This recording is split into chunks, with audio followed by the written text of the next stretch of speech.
Good morning বন্ধুরা। আজ হলো 20 জানুয়ারি মঙ্গলবার। আজকের বরাক উপত্যকা তথা আসামের শ্রীভূমি, শিলচর, হাইলাকান্দি এবং ভারতের বিভিন্ন প্রান্তের আজকের সকালের বিশেষ বিশেষ খবরগুলি হলো: মুখ্যমন্ত্রী আত্মনির্ভর অসম অভিযানের দ্বিতীয় পর্যায়ের অর্থ বিতরণ কার্যসূচি আগামী 6 ফেব্রুয়ারি গুয়াহাটিতে আরম্ভ করা হবে।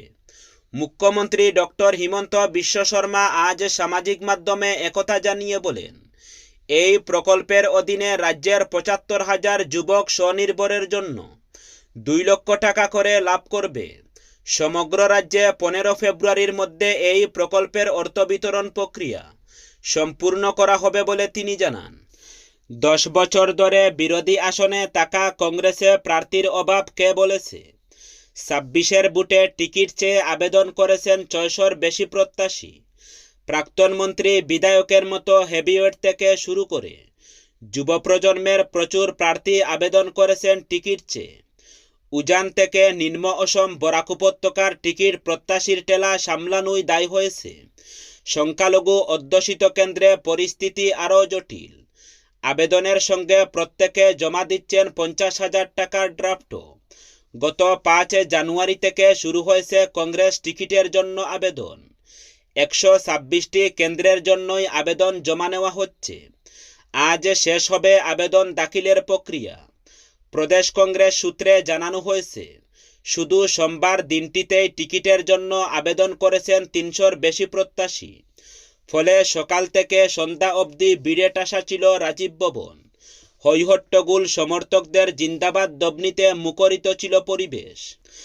আজ শেষ দিনে আবেদন দাখিল করতে পারবেন আরও বেশি সংখ্যক প্রার্থী। ধর্মীয় সংখ্যালঘু অধ্যুষিত কেন্দ্রগুলিতে কংগ্রেসের টিকিট যুদ্ধ বরাবরই তীব্র। এআইইউডিএফের তেমন প্রভাব না থাকায় এবার আরও বেশি হয়েছেন প্রত্যাশীর সংখ্যা, কারণ টিকিট পেলে জয়ের সম্ভাবনা রয়েছে।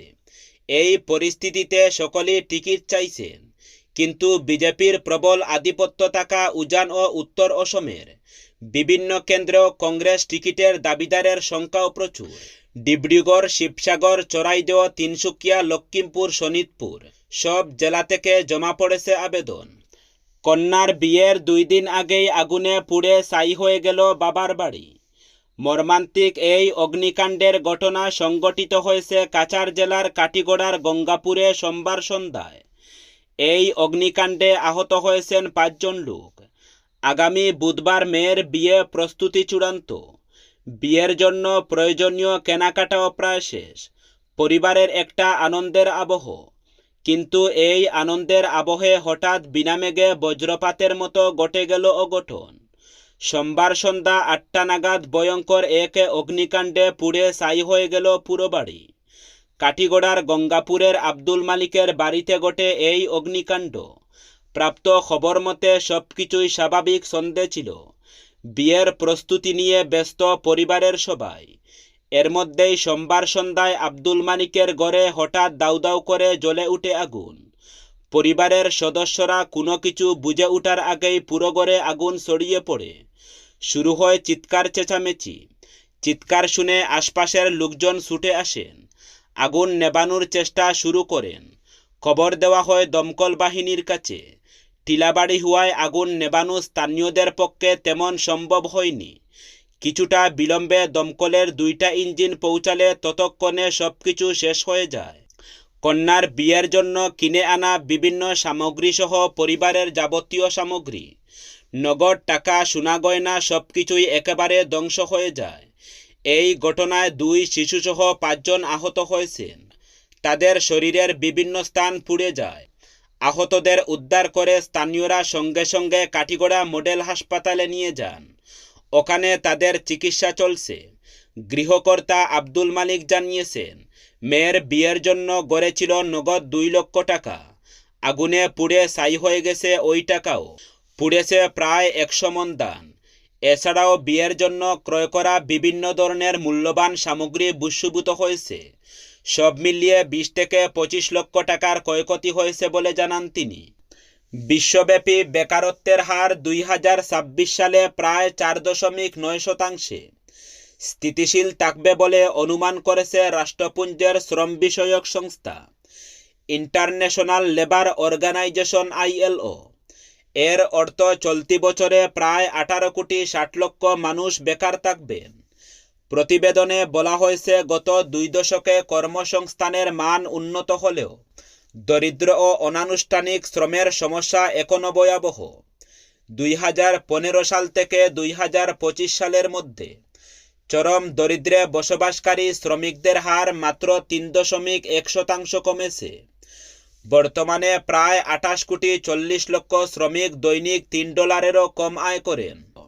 খামেনির উপর হামলা মানেই সর্বাত্মক যুদ্ধ, আমেরিকাকে কড়া হুঁশিয়ারি তেহরানের। ওয়াশিংটনের সঙ্গে ইরানের টানাপোড়েন চূড়ান্ত পর্যায়ে পৌঁছেছে। দেশটির সর্বোচ্চ নেতা আয়াতুল্লাহ আলী খামেনিকে লক্ষ্য করে যে কোনো হামলা মানে হবে পুরো ইরান জাতির বিরুদ্ধে সর্বাত্মক যুদ্ধ। এমনই স্পষ্ট বার্তা দিলেন ইরানের প্রেসিডেন্ট মাসুদ পেজেশকিয়ান। সামাজিক মাধ্যমে তিনি লিখেছেন, যে কোনো অন্যায় অগ্রাসনের জবাব হবে কঠোর ও অনুতাপজনক। তার মতে খামেনিকে আঘাত করা মানে ইরান জাতির বিরুদ্ধে যুদ্ধ ঘোষণা। গত কয়েক মাস ধরে ইরান জুড়ে চলা সরকার বিরোধী বিক্ষোভে ইতিমধ্যেই 4000-এরও বেশি মানুষের মৃত্যু হয়েছে বলে মানবাধিকার সংগঠনগুলির দাবি। প্রেসিডেন্ট পেজেশকিয়ান এই পরিস্থিতির জন্য মার্কিন প্রশাসন ও তাদের মিত্রদের দায়ী করেছেন। এক্সেন্ডেলে দেওয়া বার্তায় তিনি লিখেছেন, আমাদের জনগণের জীবনে নেমে আসা কষ্টের অন্যতম কারণ হল মার্কিন সরকার ও তার মিত্রদের চাপানো দীর্ঘদিনের শত্রুতা এবং অমানবিক নিষেধাজ্ঞা। অসমের কার্বি আংলং জেলার বকলিয়াঘাটে এক বৃহৎ উচ্ছেদ অভিযান ঘোষণা করা হয়েছে। প্রশাসনিক সূত্রে জানানো হয়েছে, আগামী কয়েক ঘন্টার মধ্যেই সেখানে বুলডোজার নামানো হবে। কার্বি আংলং শাসিত পরিষদের প্রধান তুলিরাম রংহাং এই অভিযানকে গোটা অঞ্চলের ইতিহাসে সর্ববৃহৎ উচ্ছেদ অভিযান বলে ঘোষণা করেছেন। তুলিরাম রংহাং জানান, পিজিআর জমিতে অবৈধভাবে বসবাসকারী অকার্বি ও বেআইনি বসবাসকারীদের উচ্ছেদ করাই এই অভিযানের মূল লক্ষ্য। তার বক্তব্য অনুযায়ী আইন অনুযায়ী সংরক্ষিত এই জমি দখলমুক্ত করা এখন প্রশাসনের অগ্রাধিকার। প্রশাসনের সূত্রে জানা গেছে, 20 ও 21 জানুয়ারি বকলিয়াঘাট এলাকার সেচ দফতরের অধীন 350 বিঘা জমিতে এই বৃহৎ উচ্ছেদ অভিযান চালানো হবে। ইতিমধ্যেই জেলা প্রশাসনের পক্ষ থেকে মাইকিং করে একাধিকবার জনঘোষণা জারি করা হয়েছে এবং দখলদারদের স্বেচ্ছায় এলাকা ছেড়ে যাওয়ার নির্দেশ দেওয়া হয়েছে।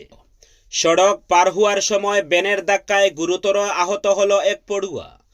দুর্ঘটনাটি কালাইন উচ্চ মাধ্যমিক বিদ্যালয়ের সামনে সোমবার সংঘটিত হয়েছে।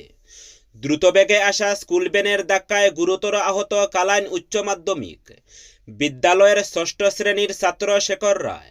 প্রত্যক্ষদর্শীরা জানিয়েছেন, বেশ কয়েকজন পড়ুয়া একসঙ্গে জাতীয় সড়ক পারাপার হচ্ছিল। ঠিক তখনই একটি ভ্যান গাড়ি দ্রুতবেগে এসে শেখর রায়কে ধাক্কা মেরে দেয়। এতে সে কয়েক মিটার দূরে গিয়ে ছিটকে পড়ে। আহত শেখর রায়কে তড়িঘড়ি কালাইনের সরকারি হাসপাতালে নিয়ে গেলে কর্তব্যরত চিকিৎসক তার অবস্থা আশঙ্কাজনক দেখে উন্নত চিকিৎসার জন্য শিলচর মেডিকেল কলেজ ও হাসপাতালে স্থানান্তর করেন।